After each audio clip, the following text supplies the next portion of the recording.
Shalom, shalom, David Hay aqui, bem-vindo ao canal Sabedoria da Torá. Você está na série Conselho da Kabbalah. Esse é o estudo da origem do sono, parte 3. Para quem chegou agora, eu vou deixar a parte 1 na descrição, na sequência a parte 2, e essa daqui, finalmente a terceira parte. Agora o Rav está explicando sobre um caso bem polêmico, bem interessante que aconteceu há alguns milhares de anos atrás. Chegou o Rav Yehoshua ben Hananiah, que era o Gadolador, o maior da geração, um dos maiores da geração. Ele foi intimado pelo czar de Roma, pelo rei de Roma, pelo imperador romano, para dizer para ele: olha, se você é assim tão grande mesmo, Rabino, faz o seguinte, fala o que eu vou sonhar essa noite. Rabino, bom, o Rabino pensou: se o czar de Roma ele quer que eu acerte o sonho dele hoje à noite, então eu tenho que utilizar dos métodos do conhecimento de sonhos que nós temos na Torá para realmente fazer com que isso aconteça. Então eu vou entrar nas ferramentas e utilizar os mecanismos para saber exatamente o que esse imperador vai sonhar. E aí ele foi e contou: é o seguinte, essa noite você vai sonhar que o seu maior inimigo vai cercar a cidade de Roma, vai conseguir destruir os portões e invadir, vai te sequestrar, vai pegar você, vai te torturar, vai pegar o seu corpo, vai arrastar por toda a cidade na carruagem, vai amarrar você na carruagem, te arrastar teu corpo por toda a cidade. E aí o imperador romano ficou super preocupado. Que absurdo! Como que o maior da geração dos Eudim, dos judeus, vem me falar algo tão pesado? Ele ficou pensando durante aquilo o dia inteiro. Quando ele foi dormir, adivinha o que ele sonhou? Exatamente o que o Rav disse. Por quê? Depois ele chegou pro Rav, né, pra perguntar, mas como pode ser? Como é que você sabia que eu ia sonhar justo isso essa noite? Então o Rav falou, eu contei para você algo impressionante para que isso te deixasse intrigado, para que você pensasse sobre isso o dia inteiro. E não existe o que a pessoa pense o dia inteiro e não venha sonhar com aquilo. Qual que é a regra? A regra é o que você passar o dia alimentando a sua mente, pensando naquilo, manipulando aquilo na sua mente, vai ser o que você vai sonhar de noite. Por isso aqui a dica é tomar muito cuidado com o que fica assistindo durante o dia. Você fica vendo coisas negativas, de terror, de suspense, e sabe, todo tipo de programas que vem falar de crime o dia inteiro, de noite, vai ser o que a pessoa vai sonhar. Né? Se ela vai querer ter bons sonhos, logo ela vai se conectar com boas coisas. Vai sonhar que está estudando Torá, que um grande rabino vem explicar para ela a palavra de Torá, trazer um novo ensinamento, algo que é muito elevado, que é uma chave de entendimento. E na prática foi onde ela teve. Como essa foi a conexão que ela criou com a alma, por esse ambiente é onde a alma vai trilhar, onde a alma vai perambular. E de verdade que durante o sono, a alma sim vai para esses lugares elevados e a pessoa vai acordar com o Hidushei Torá. Ela vai acordar com novidades do estudo da Torá. Novos estudos. Como assim estudos? Eu estava dormindo, como é que eu estudei Torá? Sim, você realmente sua alma foi elevada, você foi estudar Torá em lugares, em Batei Midrashot, né, que em casas de estudo, no mundo espiritual, qual o problema? Assim, assim os nossos sábios eles faziam.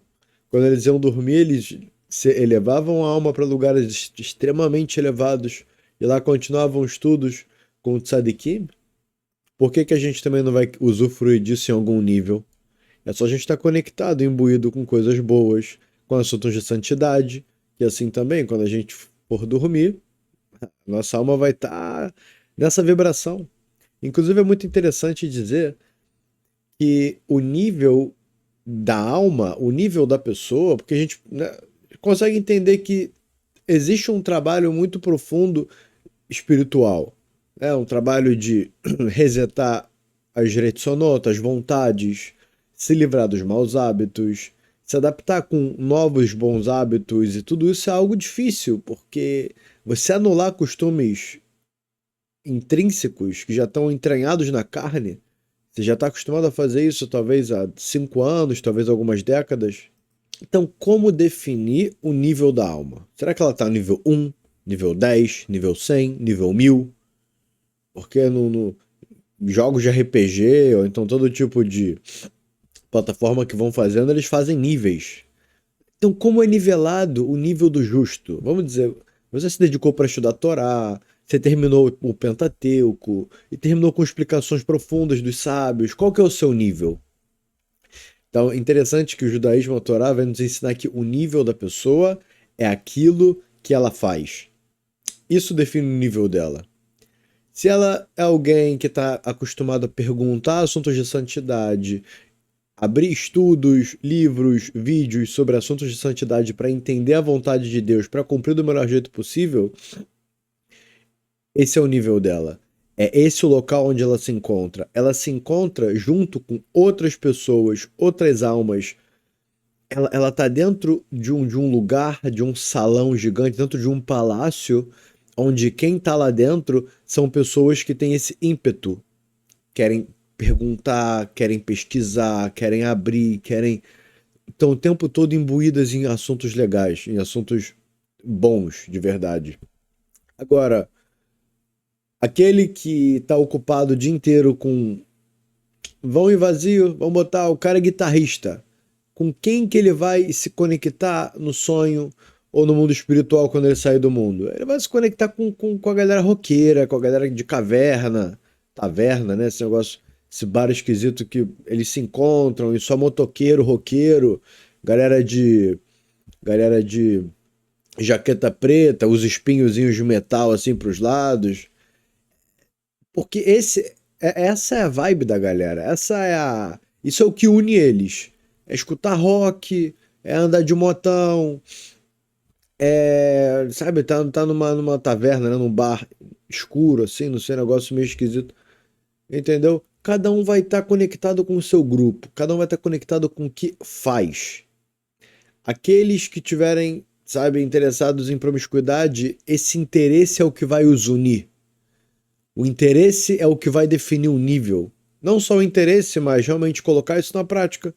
Porque pode muito bem ser que alguém tenha interesses negativos, tenha interesses de coisas vãs e vazias, só que ela se segura e ela se força e se esforça a se conectar com coisas boas. É a transição de se livrar do veneno do mau hábito para colocar só a santidade dos bons hábitos. E algo a ver sobre isso que é muito legal é a história de Moisés, Moshe. O que aconteceu? Moshe, ele nasceu com características duríssimas, duríssimas. Então, teve um grande rei da época, da geração de Moshe, que ele pediu para um artista, um desenhista do seu palácio, um desenhista do reino, ir encontrar Moisés e pintar Moisés. Para que esse rei visse a imagem, a foto de Moisés. Ele queria ver a foto. Né? Hoje em dia você abre uma tela, celular, o que for, você vê lá o vídeo de tal pessoa, você vê o rosto dela, você vê a foto. Então o rei tinha esse interesse. Aí foi o artista, o desenhista, nessa missão de procurar Moisés. E ele conseguiu. Ele conseguiu a imagem de Moisés. Ele conseguiu vê-lo, desenhá-lo e trouxe essa imagem para o rei. Quando o rei viu a imagem de Moisés, ele falou: não existe, não é ele. Esse não é o líder dos judeus. Você viu uma pessoa errada. Vai de novo e desenha ele. Ele mandou um outro artista. Esse artista trouxe a mesma foto. Ele falou: não é possível, vocês estão vendo uma pessoa errada. Ele mandou um terceiro. Quando ele voltou e viu que os três tinham a mesma imagem, o próprio rei ficou indignado e falou: eu tô indo agora lá perante o Moshe. Eu quero. Não existe isso, não existe isso. O que estava acontecendo aqui? Simples. O rei, esse rei não judeu, ele tinha a sabedoria do Chokhmat Partsuf, que é saber a leitura do rosto. De acordo com as linhas do rosto, aonde o olho se encontra, qual que é a abertura do olho, qual que é o tamanho da boca, qual que é o do nariz, e a bochecha, e a barba, e tudo vem dizer da personalidade da pessoa. E o que ele viu de Moshe e o que ele viu de Moisés eram traços terríveis. Era de assassino, era de estuprador, era de, assim, quem sou eu para falar, né? Mas o estudo da Torá, os nossos sábios dizem que os traços de Moisés eram traços duríssimos. Então por isso esse rei não acreditou. O rei não acreditou, ele falou, não é possível.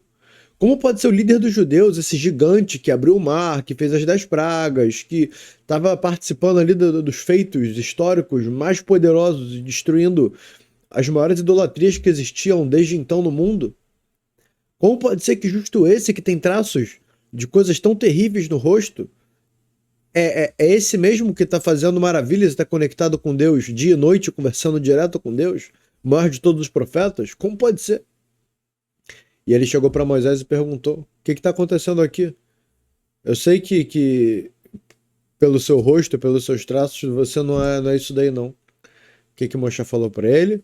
Falou: fica quieto, não conta para ninguém, vai embora daqui, eu fiz o meu trabalho. Que isso vai nos ensinar? O que isso vai nos ensinar?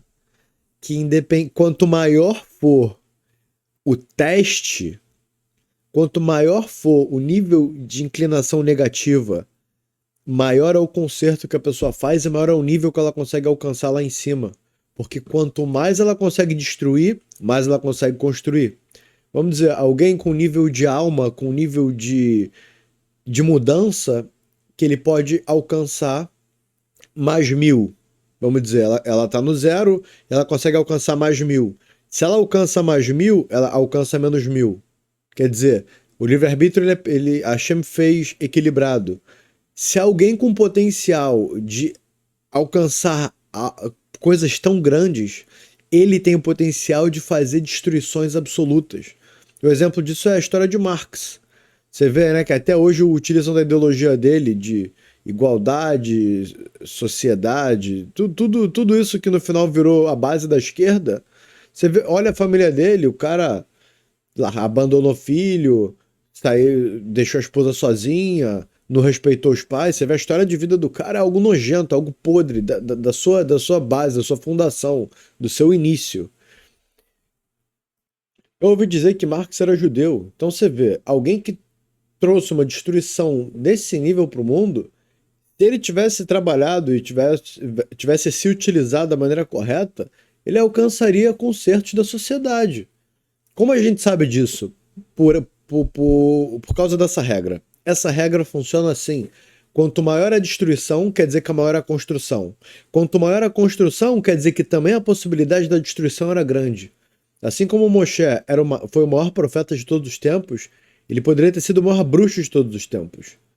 Porque a possibilidade é como alguém que tem um grande poder. Ou ele vai pegar esse grande poder e construir, ou ele vai destruir com esse grande poder. Então, a gente vê que Esav Arachá, que foi o irmão de Yaakov Avinu, ele nasceu vermelho, cabeludo. Ele foi a parte do desejo material, a parte do campo, da rua, e Yaakov foi a parte da tenda, do estudo de Torá, da parte mais da pureza, da espiritualidade.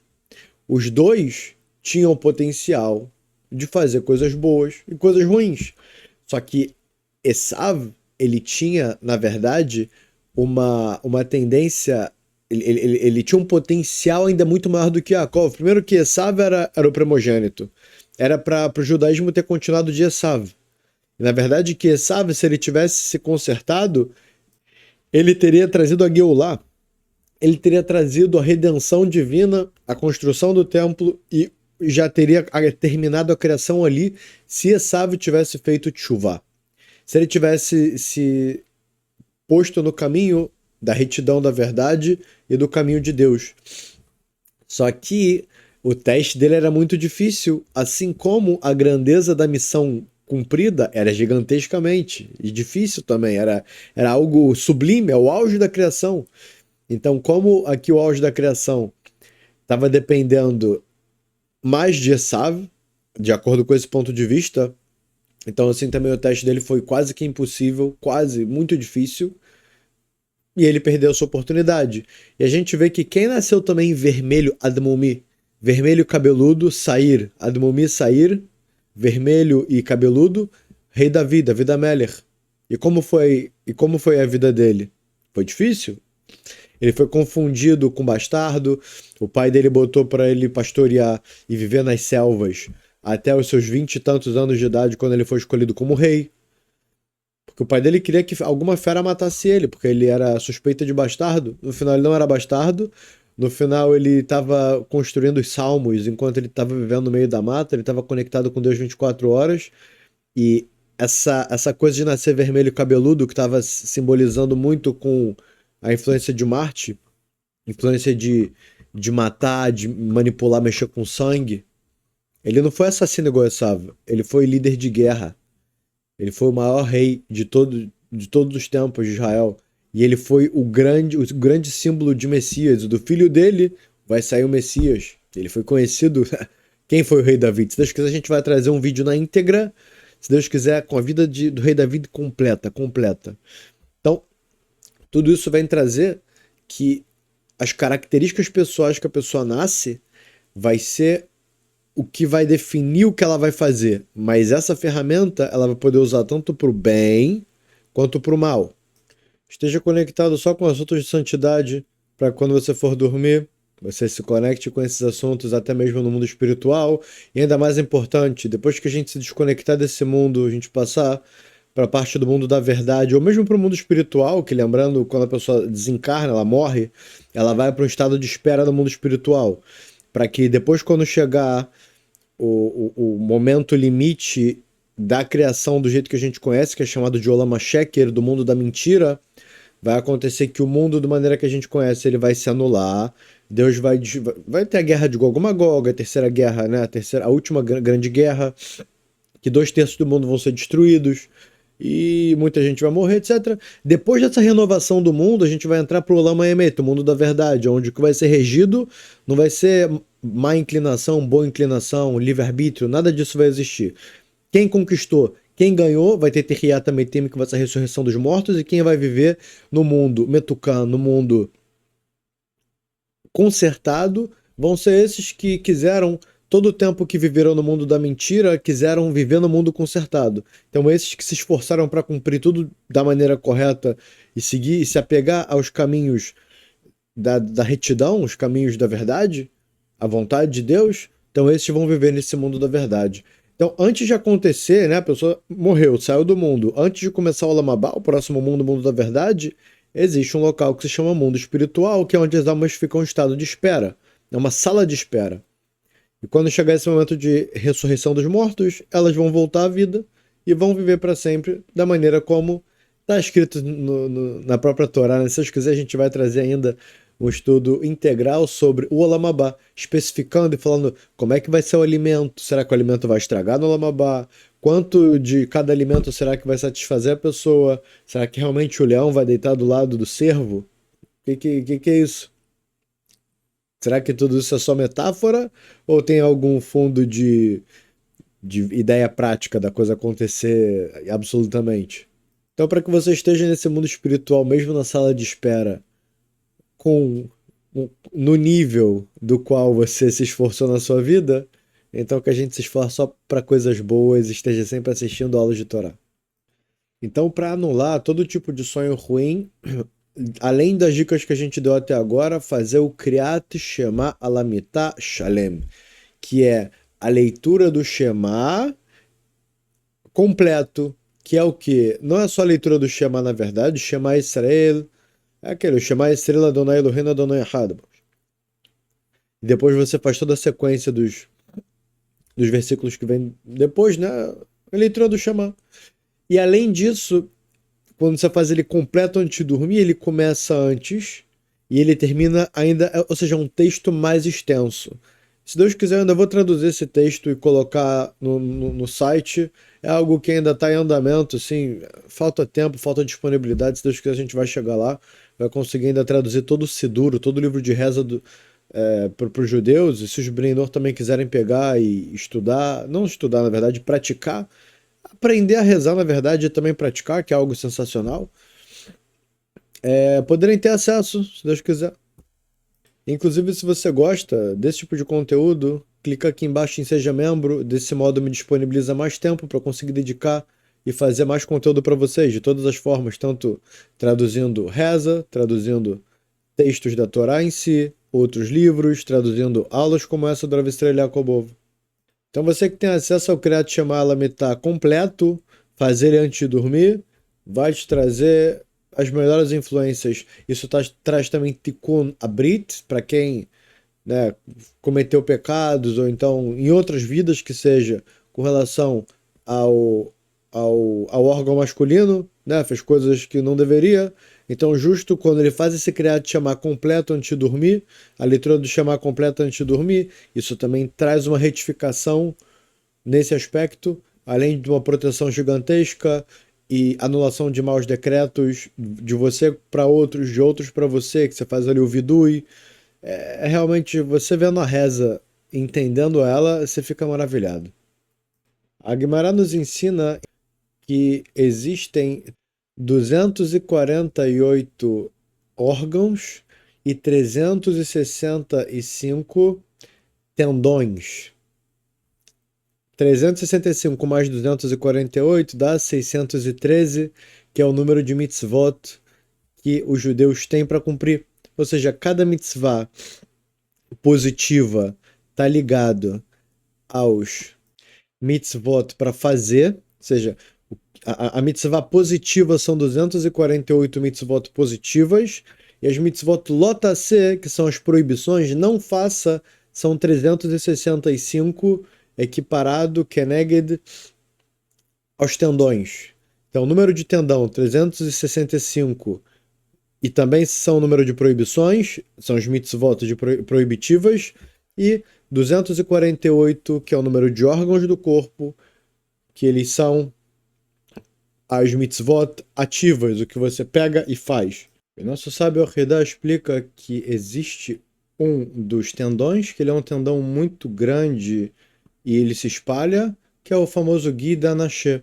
Ele fica na lateral, ele começa do baço e desce na lateral da coxa, que é justo que é proibido para os judeus comerem na vaquinha, né, no boi, no animal kasher em geral. O Gui Danashé é algo proibido, que foi onde o anjo de Esav tocou na perna de Jacob, justo no Gui Danashé, e deixou ele manco. Ele voltou dessa batalha, depois que ele ficou a noite toda lutando contra o anjo de Esav. Ele voltou mancando, porque ele, justo Yetzirará, o anjo de Esav, na verdade, conseguiu tocar ali. E isso tem vários simbolismos, né? É um estudo por si só, mas no geral, isso vem dificultar o sustento de quem estuda a Torá. A parte de dinheiro, a parte financeira de quem estuda a Torá vai ser sempre algo a nível de sobrevivência, no geral, na sua maioria. Justo pelo anjo de Esav ter tocado numa das bases, na base da estrutura, né, de quem estuda a Torá, que é a parte de comer, de andar, né, ter a sua parte financeira. Ok, se não tiver parte financeira, tem que trabalhar. Não tem nenhum problema em trabalhar, mas existe essa dificuldade por conta desse episódio. Assim como tem 365 tendões, essa mesma porção ela é de dias do sol, que significa os dias do ano. Então, para cada dia do ano, existe um comparativo, algo que se assemelha, que se equipara com um desses tendões. Cada dia do ano é equiparado com um tendão. E qual dia do ano é equiparado com o Gui Danashé, com o tendão Anashé? É nervo ciático em português, é Tisha B'Av, é dia 9 de Av. O dia no qual o primeiro templo foi destruído, o segundo também, que aconteceu decretos terríveis, até mesmo com relação ao Holocausto, assim, muitas coisas aconteceram terríveis justo no dia 9 de Av, e é o dia que a sorte, né, o mazal dos judeus não tá legal. Justo tem ligação com esse tendão que ele foi ferido, né, pelo Samir Mem. É interessante que assim como é proibido comer o Guidanaché, no próprio dia de 9 de Av também é proibido comer. É o dia de 25 horas de jejum. Então alguém que dorme com a mão em cima da coxa, em cima do justo desse tendão nervo ciático, do tendão ciático, como esse tendão ele foi ferido pelo Samir Mem, a ele foi atribuído um nível de impureza muito grande. Então, se colocar, dormir com a mão em cima, é alguém que vai ter pesadelo. É quase certo que vai ter sonhos ruins, vai ter uma noite difícil, né? Pode ser que o sono não seja reparador, ou seja, consequências ruins caso a pessoa tenha o costume, né? Caso ela durma até mesmo sem querer, com a mão em cima da coxa, em cima do nervo ciático. E caso você chegue no quarto e veja, né, seu filho, sua esposa, seu marido, quem for, seu pai, sua mãe, não importa quem, com a mão em cima da coxa, dormindo, é um bom conselho você mover a mão e tirar dali de cima. Óbvio que se a pessoa tiver um sono muito leve, se for alguém que não vai gostar, que vai mexer nele dormindo, não mexe. Mas se é alguém que você tem intimidade, você tem liberdade, vai lá, move a mão dele, para que certeza ele está tendo ali pesadelo, certeza o sono dele não está sendo bom. E não tem diferença se for a mão estiver em cima da coxa direita ou da coxa esquerda, se a pessoa estiver dormindo tanto para um lado quanto para o outro.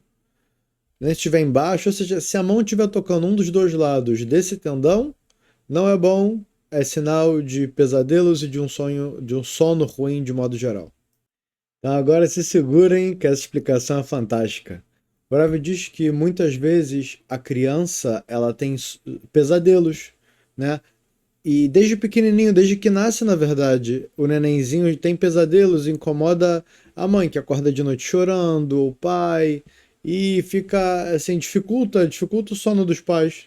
Qual é a dica para a criança dormir bem e os pais também conseguirem dormir bem, né? Porque não vão precisar ser acordados?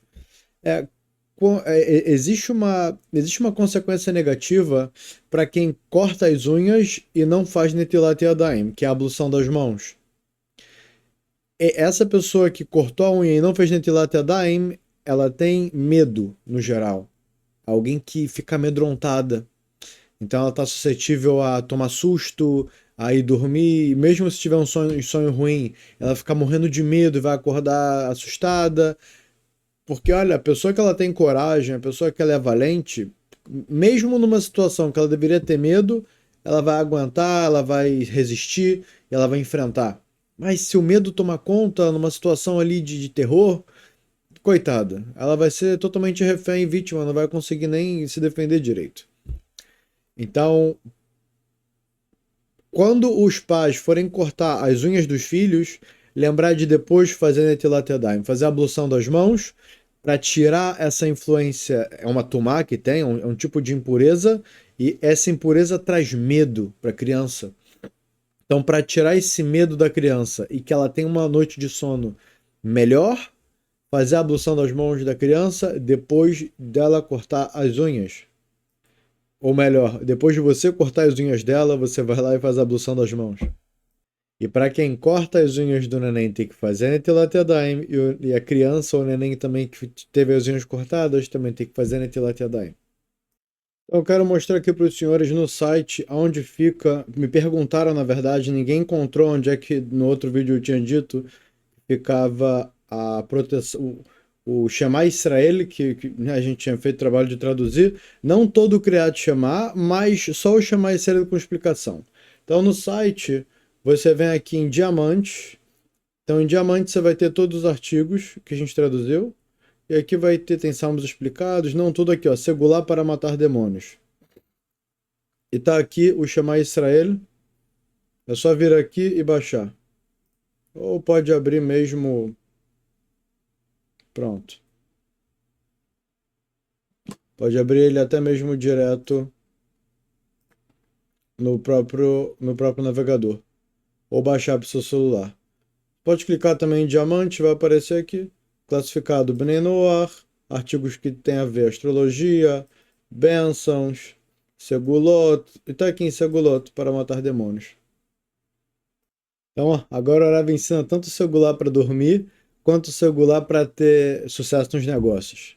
Disse que aquele que tem dificuldade para dormir vira para cá, vira para lá, e tem insônia, fala, olha, esse tem que pegar um livro de Torá, abrir e começou a estudar, o Yetzer Hara vai fazer a pessoa dormir, vai induzir a pessoa a dormir. Agora, se ela estiver ali assistindo coisas vãs, aí o Yetzer Hara vai fazer mais ela ficar acordada, perdendo tempo com aquela besteira. E o Rav disse que isso também vale para quem é lojista. Contou a história de uma pessoa que o pai dele, antes de falecer, ele estava lá na loja e chegava um cliente, chegava outro, era um negócio de louco, ele vendia o dia inteiro. Aí quando o filho foi ocupar o cargo do pai, cadê? Não chega ninguém. Cadê as pessoas? Cadê os clientes? O lugar tá vazio, não chega ninguém. E aí ele foi perguntar pro Rav, o que tá acontecendo? Como é que eu abro minha sorte? Ele falou, o seu pai? Eu conheci o seu pai. Ele aproveitava cada segundo para estudar a Torá. Ele estava lá no balcão com a mercadoria organizada, ele abriu o livro, estudava. O Yetzer Hara, uma inclinação vinha e trazia clientes um atrás do outro para incomodar ele. E nisso ele ficava vendendo o dia inteiro. Já o filho, ele ficava ali vendo jornal, revista, passando tempo com coisas vãs e vazias. O Yetzer Hara vai trazer cliente para quê? Para atrapalhar? Ele já está fazendo a vontade do Yetzer Hara. O Yetzer Hara já dominou a pessoa. O que vai trazer cliente? A loja ficava vazia o dia inteiro. Então, qual que é a dica? Se abrir para Torá para estudar, óbvio que você não vai... Vamos dizer, se você é um funcionário, está sendo contratado, está sendo pago para fazer tal função, você não vai estudar a Torá porque vai ser roubo. Mas no caso de um lojista que ele só tem que aguardar que clientes cheguem, certo? E não vai mudar, ainda mais se ele for autônomo, ele pegar, abrir e estudar, ele vai conseguir, né, no final das contas, fazer o bicho trabalhar para ele. Uma dica que deu o Rebbe Nachman de Breslev no livro Likutei Moharan é a pessoa que ela não consegue dormir, ela imaginar a água fluindo, ela imaginar ondas, uma onda, outra onda, outra onda, e ela vai só pensando na água, no mar se movimentando em ondas, e isso faz com que o sono chegue nela. Óbvio que seu Rabbi Nachman, que trouxe esse ensinamento, tem 1 milhão de explicações pela Kabbalah, explicações profundas, e tudo isso vem trazer influências das melhores possíveis. Então a gente pratica. E a segunda dica, que ela é até mais pesada, que ela funciona melhor nesse sentido, é imaginar o Tehiyat HaMetim, a ressurreição dos mortos.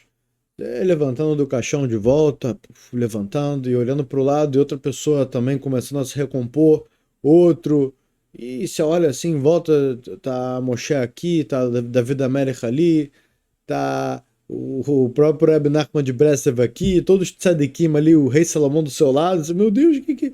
Você começa a imaginar toda essa a comunidade se formando novamente, né? O mundo depois no Olam Haba. É claro que também exige estudo para conseguir imaginar isso. Tem que ter estudado sobre essa questão, sobre esse assunto, e aí vai ficar de um jeito mais fácil de imaginar como vai ser. Se Deus quiser, a gente vai alcançar isso aqui no canal. E isso é uma segula muito forte para a pessoa adormecer. Agora, segular para ficar acordado. Como alguém consegue ter essa força de ficar acordado caso ela necessite para se alongar em estudos para dentro da noite? Então, lê os salmos de 120 até o 134. Você termina esses salmos e vai estudar. Isso vai te dar uma segular, uma influência poderosíssima para aguentar acordado durante toda a noite. E aí você pode perguntar, mas calma aí, de noite não pode ler Tehillim. Então, isso é algo que é uma falta de informação acontece aqui, na verdade. Porque, na verdade, que é menos indicado estudar a Torá escrita à noite e mais indicado estudar a Torá oral à noite. E durante o dia, mais Torá escrita do que Torá oral. Por algumas questões. Mas tudo isso é uma preferência, é uma recomendação, é uma indicação, não tem nada a ver com proibido permitido, nada a ver. Então, por exemplo, chega a pessoa e fala: ah, vou sentar aqui à toa, vou abrir jornal e vou ler à noite. Não, mas calma aí, faz uns salmos, é melhor você fazer salmo, né? Você vai ganhar mérito, você vai ganhar um monte de coisas boas. Ler salmos em prol dos doentes, em prol da elevação da alma de quem morreu, ou pelo sucesso dos seus filhos, pelo sucesso do seu marido, da sua esposa, do trabalho, aonde for do seu sucesso do seu trabalho espiritual. Não, porque de noite não pode ler salmo. Vou abrir aqui o meu jornal, vou abrir minha revista e vou ler, porque salmo é proibido à noite. Não, não é assim que funciona, é questão de preferência. Se você vai optar entre estudar a Torá oral ou a Torá escrita, durante a noite você vai optar pela Torá oral. Optar é algo preferencial, é algo opcional, é algo que é o ideal entre esse e aquele. Agora, ler salmo é proibido à noite, isso não tem pé, não tem fundamento, não tem origem, não existe isso. Então aqui, ainda mais quando tem necessidade, que vamos dizer, você recebeu a notícia que alguém está doente à noite, você vai pegar salmo e você vai ler à noite em prol da recuperação daquela outra pessoa. Ou você vai ler esses salmos para ficar acordado, para fazer uma mitzvah. Às vezes você precisa trabalhar à noite, você é guarda de noite, você precisa ficar acordado à noite. Leia esses 15 salmos, do 120 ao 134, esses 14 salmos, certo? E isso vai trazer para você essa ajuda, essa influência boa de ficar acordado, seja para fazer uma mitzvah, seja para estudar, seja para trabalhar. E lembrando que isso também funciona para o dia. Durante o dia, precisa trabalhar, tem que produzir. Você fala, vou fazer um cafezinho para me acordar. Faz seu café, pega seus 5 minutinhos, 10 minutos, lê o Salmo de 120 até o 134. E isso vai te dar uma força muito maior do que café, do que Red Bull, do que cafeína, do que taurina, guaranina, o que você quiser. Rav Mordechai Sharabi nos ensina que existe uma segulá que quem come tomate vermelhinho é bom que ajuda a dormir. E o Rav deu uma outra dica para aqueles que é muito difícil de levantar cedo. Primeiro, dormir cedo. Mas a gente sabe que mesmo quando dorme cedo, para levantar cedo, tem dia que é muito difícil e tem certos perfis de pessoas que para elas é muito difícil. Então a segulá que ele... Não, a segulá na verdade é uma dica muito legal. É colocar o celular para despertar cedo no banheiro. E você levanta, você vai ter que ir no banheiro para desligar o celular. Você deixa a luz do banheiro acesa. Quando você abrir a porta do banheiro, vai ter aquela luz acesa, mas o principal é você jogar água no rosto. Você acordou, desligou, fez Netilat Yadayim, jogou água no rosto. Mesmo que você quiser voltar a dormir, seu corpo já vai estar despertado e você vai acabar no final, mesmo que você deitar, você vai acabar levantando depois, vai desistir de dormir, porque isso vai te acordar. Então você tem filho que para ele é difícil dormir, né? Fica aquela ansiedade, quer brincar, quer levantar, quer sair do quarto. Você faz aquela saladinha de tomate vermelhinho, bota um azeite, um pouquinho de sal, dá para ele comer antes de dormir. E se Deus quiser, ele vai conseguir dormir com muito mais facilidade, de acordo com a segulá do Rav Mordechai Sharabi. Então, para você que quer acordar um horário específico, você fala às 5h30 eu quero acordar. Antes de dormir, você fala Ura Kevodi, Ura Nevel Vechinor, Aira Shachar. Quero acordar às 5h30. 7 vezes. Ura Kevodi, Ura Nevel Vechinor, Aira Shachar. Quero acordar às 5h30. Ura Kevodi, Ur Anevel Vechinor, Air Ashachar. Quero acordar às 5h30. Ur Akevodi, Ur Anevel Vechinor, Air Ashachar. Certo? Desse modo vocês vão conseguir acordar, despertar pelo menos naquele momento que vocês intencionaram. Isso é como explicação de Masechet Brachot, tem um acontecimento que o rei Davi Amelech, ele sempre acordava em Hatzot, à meia-noite, para começar a sua Avodat Hashem, o seu trabalho divino. Ele colocava uma harpa numa posição onde ele sabia que chegaria um vento que vem do norte, e sempre à meia-noite esse vento soava naquele lugar. Como consequência, tocava a harpa com o som do vento e ele despertava. E teve, sabe o que interpretou essa Ruach Tzifonit, esse vento que vem do norte, de uma maneira diferente. Essa explicação é que David Amelech, o rei David, ele intencionou tão forte que ele queria acordar naquele momento, que ele sozinho despertou naquele momento. Então disso a gente aprende essa segulá, de Ruach Kevodi, Ruach Hanevel Vechinor Aira Shachar, 7 vezes, e fazer a intenção da hora que quer acordar, essas 7 vezes. Então, desse jeito que foi aprendido do rei David, como ele despertava quando ele queria, a gente pode usar isso também pra gente. Alguém que você vê dormindo com as 2 mãos sobre o coração, tira as mãos dele do coração, que isso tem chance que a pessoa não acorde no outro dia. É bem grave, é algo assim que não é um bom indicativo. Então, tira as mãos da pessoa de sobre o coração para que não aconteça o pior. Segular para quem fala muito à noite. O pessoal não consegue nem dormir do lado, porque ele está falando ali, ele nem percebe que ele fala. Dente de cachorro, faz um cordãozinho, bota nele que ele que vai melhorar. Outra segular. Para quem ronca muito é comer alho cozido antes de dormir. Não precisa comer muito. É um meio alhozinho, faz ele bem cozido, come o alho cozido, que você vai perceber que vai roncar menos. Claro que tudo tá na Torá. No final das contas, a trufá, a cura para tudo, para todos os problemas na vida, psicológico, físico, nesse órgão, naquele tendão, tudo tá dentro da Torá. Os nossos sábios eles tiram de lá, porque tem que ter uma sabedoria, tem que ter um nível espiritual muito grande para conseguir extrair, para conseguir garimpar e minerar esse ouro de dentro da Torá, está enterrado na Torá, e a gente vai aprendendo isso nas aulas dos rabinos, mas nada anula o que tem maior poder de todos, de tudo, que é rezar para Deus, falar com Deus diretamente. Deus, eu tô roncando muito, eu quero parar de roncar. Deus, me ajuda a acordar cedo, por favor. Você vai ter sua comunicação com Deus, você vai ter esse seguloto que a Torá te ensina, e é isso, você vai praticar, e você vai estudar a Torá também, e você vai praticar. Vai ter que ser insistente, assim como Moshe Rabbeinu rezou 515 vezes para tentar entrar na terra de Israel. No final, Hashem falou: Ravlach, basta para você. Assim a gente também tem que rezar e rezar. Deus me dê dinheiro, me dê uma qualidade financeira boa, me dê abundância, um bom relacionamento em casa, com os meus familiares, com os meus filhos, com a minha esposa, e no trabalho também com o meu chefe, com meus funcionários, e que dê tudo certo, e que não saia nenhuma falha, não aconteça nada de ruim. Tá sempre pedindo, tá sempre rezando, um dia após o outro, por coisas boas. E não só se entregar esse goloto, não só se entregar as recomendações da Torá. Claro que é importante, não é à toa que Hashem colocou isso lá, mas nunca esquecer, nunca anular, esquecer que Deus existe e Deus nos livre. É uma junção dos dois.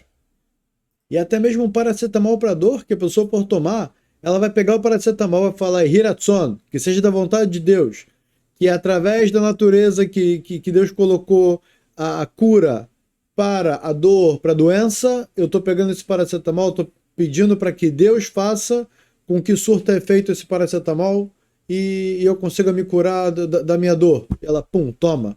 Porque se ela botar só a força no paracetamol, falar, o paracetamol cura Deus, não sei. Pode ser que Deus existe, pode ser que não. Eu sei de uma coisa, paracetamol, ele cura. A pessoa vai estar se complicando. A maneira correta é rezar e fazer esta luta, fazer esforço. Esse é meu esforço, esse remédio para me curar da doença. Mas Deus me ajude a me livrar disso. Porque assim a Torá diz que é obrigado a pessoa que ela tem alguma doença, ela buscar o melhor médico, pagar o melhor médico para se curar. O melhor médico, seja a doença que for, mas ela não pode, é proibido ela se esquecer que tudo vem de Deus. Essa doença, esse problema, essa dificuldade vem lá de cima. Então você pede para que Deus revele o objetivo daquela doença, o objetivo daquele sofrimento. Você pede para que ele te ajude a resolver aquilo da melhor maneira possível e que você que te dê forças para se consertar, porque através do conserto aquela doença vai embora. Então você vai fazer um trabalho espiritual, ao mesmo tempo você vai fazer um trabalho de esforço perante o médico e fazer um tratamento com remédios para melhorar e ao mesmo tempo rezar para Deus para que aquilo realmente funcione e faça te chuvar completa de tudo que estiver fazendo fora, desalinhado com os caminhos das mitzvot, dos mandamentos de Deus, e desse modo, quase que certeza, a pessoa tem 99% de chance de se curar ou de resolver aquele problema. Então, com isso a gente vai encerrando mais esse incrível, maravilhoso, riquíssimo, riquíssimo estudo de Torá. Espero que os senhores tenham aprendido bastante, assim como eu estou me esforçando também para aprender. Tudo de bom e até o próximo estudo.